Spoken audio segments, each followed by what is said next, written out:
nationalité ou sa religion. Ce qu'on fait, c'est la survie de l'espèce humaine. Une espèce qu'on pensait voici encore quelques semaines gravement menacée.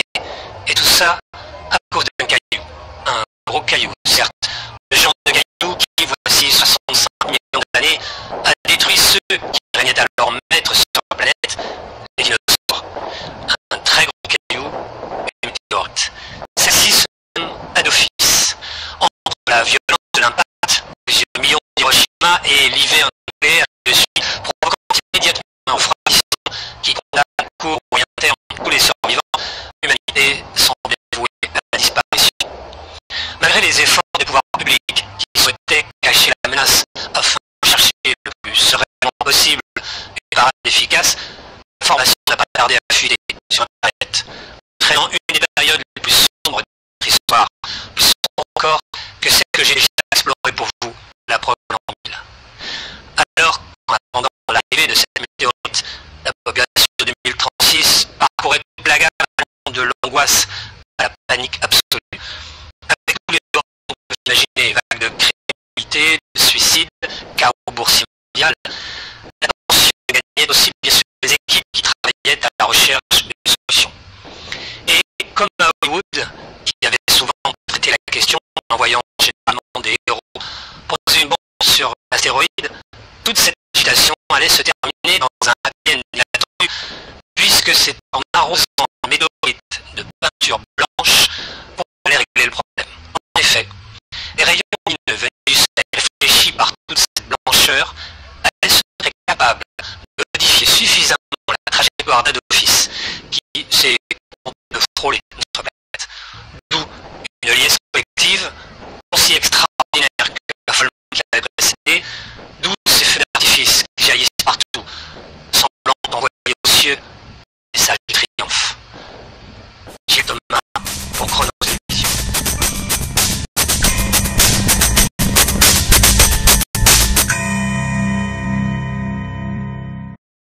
Cette maison dans laquelle je me trouve dans cette fin du XIVe siècle a bien traversé le temps, puisqu'il vous est toujours possible de mieux à votre époque. En 2010, elle est en effet considérée comme la plus ancienne de Paris. Et j'ai pu constater lors d'un reportage qui m'a conduit au XXIe siècle qu'elle semble vouloir disparaître, son propriétaire. Car je veux que Nicolas Flamel, puisque c'est de lui qu'il s'agit, soit immortel. Ce que j'ai pu vérifier, c'est que Flamel est rapidement devenu riche, fort riche, et si spectaculairement qu'il ne pouvait manquer d'attirer l'attention. Tout par le temps de lui, qui est très difficile de déterminer la part de réel au milieu du mythe. Il convient donc d'utiliser le conditionnel pour évoquer cette histoire. En ce 17 janvier 1382, Nicolas Flamel aurait réussi sa première projection, ce qui signifie transformer le mercure en argent. D'où cette fortune soudaine qui aura l'élégance de partager, puisqu'on doit la construction de plusieurs hôpitaux et de quelques chapelles. Mais la chimie, cette science secrète qui fascinera jusqu'à Isaac Newton et Pierre Curie, est essentiellement une quête spirituelle qui peut offrir l'immortalité. Alors qu'officiellement, Nicolas Flamel meurt en 1418, la rumeur que un grand voyageur, Lucas, antiquaire de Louis XIV, le dit vivant 3 siècles plus tard. L'ambassadeur de France à Porto confirme l'incroyable nouvelle, précisant même avoir reçu Flamel et se disant convaincu de son identité. Tout au long du futur, j'ai moi-même retrouvé maintes fois la trace de celui qu'on peut considérer comme l'un des personnages les plus énigmatiques de l'époque, qu'on retrouve juste dans l'univers d'Harry Potter, où il est présenté comme un ami de Dumbledore. Un personnage dont on pourrait dire comme Voltaire à propos du comte de Saint-Germain, un autre alchimiste fameux, c'est un homme qui ne meurt jamais.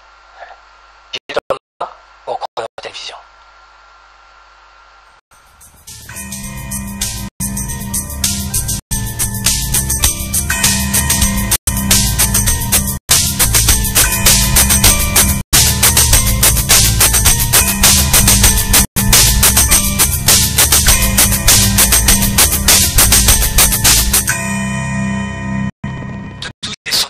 Que m'a réservé mon exploration de ce milieu de millénaire, puisque je me trouve en 2548, le 6 juin. La est sans doute la découverte de cette place importante qu'occupe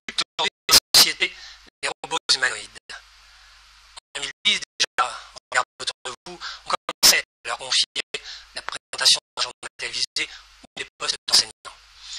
D'après les informations que j'ai pu collecter, c'est au cours de la décennie 2030-2040 que dans cette démocratie mondiale unifiée qui s'est installée dès les années 20, les robots ont sollicité le droit de vote qui leur a été accordé après une minute longue et aviante. Manifestation contre manifestation, intervention contradictoire d'experts de tout poil, psychologues, informaticiens, philosophes, politologues et autres juristes. Pour restituer la tension provoquée par ce débat, il faut déranger les fantômes de l'apartheid sud-africain ou de la longue lutte des Noirs américains dans les années 1950. Il n'est pas rare qu'on retrouve un humanoïde pendu à un arbre ou un poteau électrique. Les partisans de l'assimilation qui appuyaient leur discours sur le fait que les robots ont bien été créés à l'image de l'homme ne croyaient peut-être pas si bien dire. En effet, l'industrie robotique, libérée par le roi de son image sulfureuse, s'est développée spectaculairement. Et depuis quelques années, il est devenu totalement impossible de distinguer visuellement un être humain de ceux qu'on appelle parfois ironiquement les NC, les nouveaux citoyens. Les rumeurs courent d'ailleurs sur la manière dont a été résolu le problème que posait l'imitation de la peau. Un problème si ardu qu'on parle de prélèvement sur des humains, vivants ou non. À chaque époque, ces complotistes, et ceux de 1548 assurent que le gouvernement dissimule la découverte d'un grand nombre de cadavres humains écorchés. Il conclut en disant qu'à cause de robots, aujourd'hui, on risque vraiment sa peau. Comme il n'est pas encore question d'un sentiment d'une grande partie de l'opinion de permettre à ceux qui demeurent des machines d'accéder aux responsabilités, il est régulièrement fait usage, lorsqu'on veut être certain d'avoir affaire à un humain, de ce test réputé infaillible, dérivé de celui qu'un spécialiste de l'intelligence artificielle a mis au point dans les années 1960. On le nomme d'ailleurs toujours le test de Turing. Cette difficulté à différencier au quotidien les robots et les organiques a modifié profondément la nature des relations sentimentalo-sexuelles. Beaucoup d'humains se prétendent capables, à avoir raison, de savoir avec quelle sorte de créature ils vont au lit. Et nombreux sont ceux ou celles qui ne cachent pas leur préférence pour la machine, au point que la démographie pourrait bien s'en trouver affectée. En effet, même en 1548, l'industrie robotique ne propose pas encore de machines adaptées à la reproduction. Gilles Thomas, pour Point de Télévision.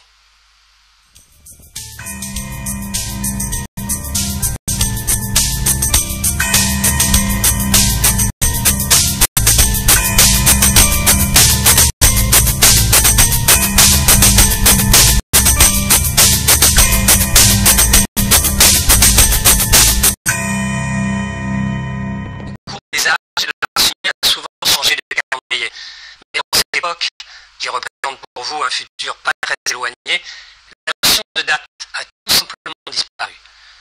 En procédant à l'estimation, pourtant en conversion que les uns et les autres donnent à propos des générations précédentes, on peut supposer que je me trouve en plein 22e siècle, peut-être vers le milieu, peut-être. D'une manière générale, il est très mal vu ici d'utiliser la mémoire, collective ou individuelle.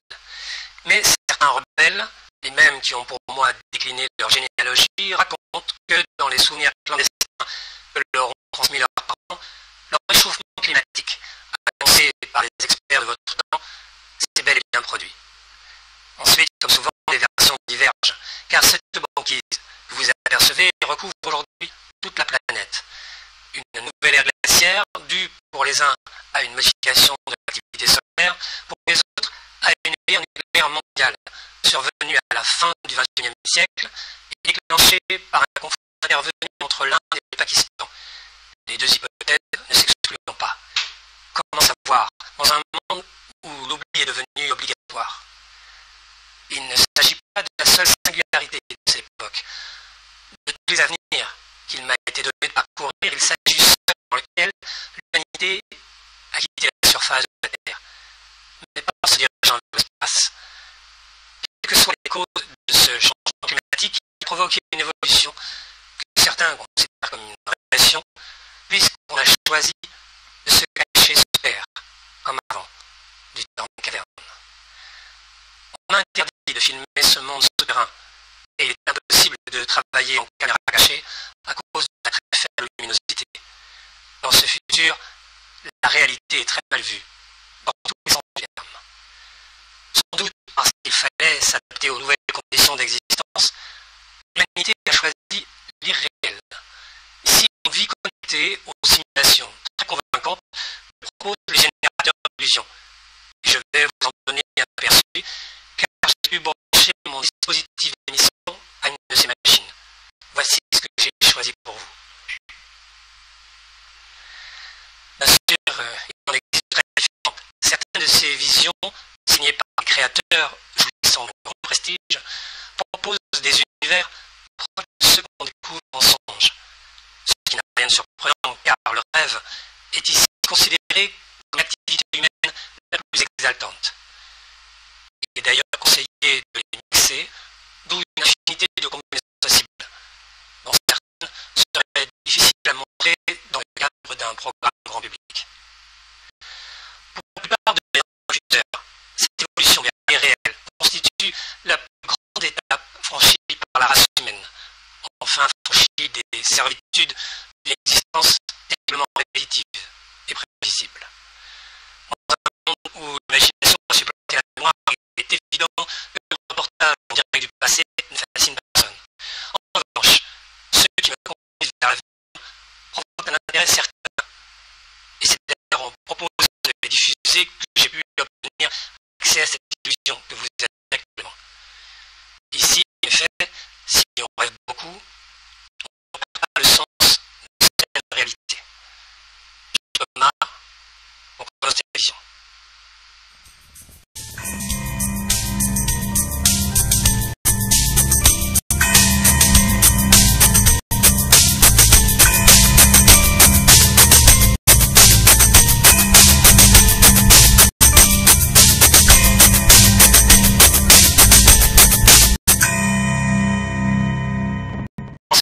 Du 11 août 1784 a jailli dans le parc de Versailles une étincelle, de celle dont on dit volontiers qu'elle a le pouvoir d'enflammer les poudres. Celle-ci changera la face du monde. Cette histoire réunit un casting hétéroclite. Une reine, une prostituée, un magicien, un cardinal et une aventurière se partagent les rôles principaux de cette escroquerie aux allures de manipulation, à moins que ce soit l'inverse. Le cardinal, Louis de Rohan, est poursuivi par une fixe, gagner les faveurs de Marie-Antoinette, qui déteste.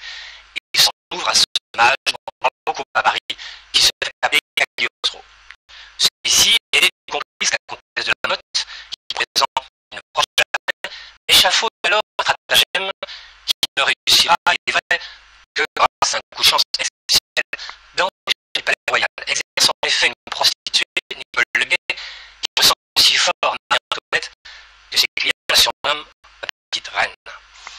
On organise un rendez-vous ici, à Versailles, ce bosquet, à lui trouver pour qu'il soit plus facile d'user le cardinal. Nicole Leguet joue correctement sa partie. Elle s'entretient bien avec Rohan, et celui-ci, transporté de joie, repart avec une rose offerte par la pseudo-souveraine. Le piège est amorcé. Au début, on ne demande que de petites sommes, prétendument destinées aux bonnes œuvres de la reine. On fabrique, assez intéressant, mais Rohan aveuglé d'être signé par Marie-Antoinette de France, et on se prépare au gros coup, le collier. Cagliostro a appris qu'un joaillier a proposé à Marie-Antoinette un collier extraordinaire, composé de plus de 500 diamants. Le roi a reculé devant la somme qui pourrait permettre la construction de 2 vaisseaux de guerre. La comtesse de la Motte expliqua qu'elle a désiré ce bijou et qu'il lui faut une pierre pour garantir le secret d'affaires. Rohan passe alors commande du collier, verse un quart de son prix et le remet à la comtesse, qui ne tardera pas à dessertir les pierres et à changer de train de vie. Mais ce qu'on éclate lorsque le joaillier vient à Versailles réclamer le reste de la somme. Le couple royal, nu, s'indigne, et Louis XVI ordonne un procès pour lever l'honneur de la reine. Mais Rohan dispose d'un cavalier puissant. Le tribunal l'acquittera et la royauté se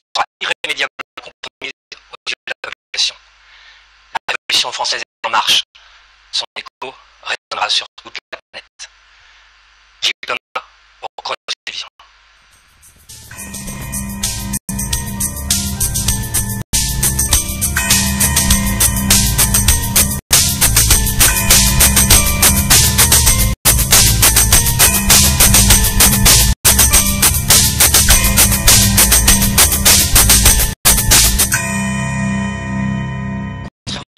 Le spectacle céleste offert par l'arrière-plan pourrait vous laisser supposer, je ne me trouve pas dans une région polaire. Somptueuse aurore boréale illumine en effet depuis une dizaine d'heures le ciel de la côte est des États-Unis d'Amérique. Nous sommes le 29 août 1859, une date bien connue des spécialistes du soleil, une date restée dans l'histoire sous le nom d'embrasement de Washington. Une tempête solaire, violence prodigieuse, capable de propulser à grande vitesse des particules électriquement chargées, qui d'ici quelques heures, ainsi que le rapport des observations de l'époque, permettront de lire son journal en pleine nuit. En ce milieu du XIXe siècle, un tel événement a pu changer le monde. Aujourd'hui, s'il devait se répéter, on irait tout autrement. Il entraînerait en effet des dommages irréparables au réseau électrique d'une grande partie de notre planète, un réseau dont notre civilisation est dépendante. Ici, on s'approche de spectacle qui ne fait que commencer. La magnificence sera si lumineuse et en disparaîtra. J. Thomas pour Chronos Télévision.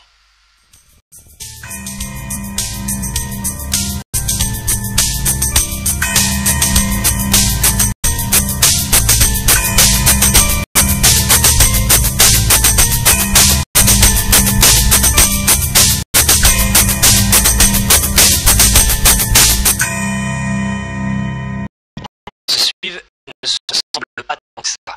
Alors que je me trouve en 1618, le président rappelle pourtant ceux de l'embarras 1441 vous parlez lors de ma dernière intervention, après avoir obtenu la confirmation que j'ai été bien la demi-sœur du roi de France Charles VII.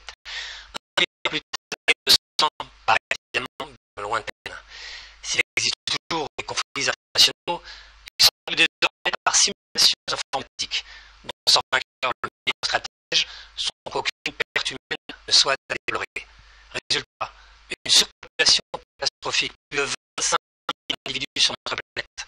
Un fléau que je retrouve, il est vrai, dans la plupart des futurs proches. Mais en ce début du XXVIIe siècle, il semble que la tendance commence à s'inverser. Tout a commencé, voici quand, lorsqu'une loi instaurant un permis d'enfanter a été votée plus rapidement appliquée sur toute la planète, à moins de choisir l'option de la grossesse clandestine, au risque d'encourir des peines de prison ferme. Les couples doivent affronter une série de tests depuis de culture générale avant de subir des examens médicaux en psychiatrique extrêmement poussés. Les études ont rapidement montré que la plupart des candidats capables de triompher de ces épreuves n'ont aucunement l'intention de se lancer dans la production, et la natalité a immédiatement chuté de manière spectaculaire. Mais si le vaisseau de terre n'accueille presque plus de nouveaux passagers, il en a néanmoins beaucoup trop chargé, d'autant plus de retard en 2618, les de vie frôlant les 150 ans. Et d'ailleurs, des tas de solutions radicales, dont certaines seraient très sérieusement à l'étude, d'après les informations que j'ai pu recueillir. Les pouvoirs publics envisageraient de déclencher une épidémie artificielle qui, je cite, ne laisserait en vie que les éléments les plus sains de la société. Citation. Et dire que d'aucuns présentent encore le Moyen-Âge comme un temps de barbarie. J. Thomas pour Chronos Télévision.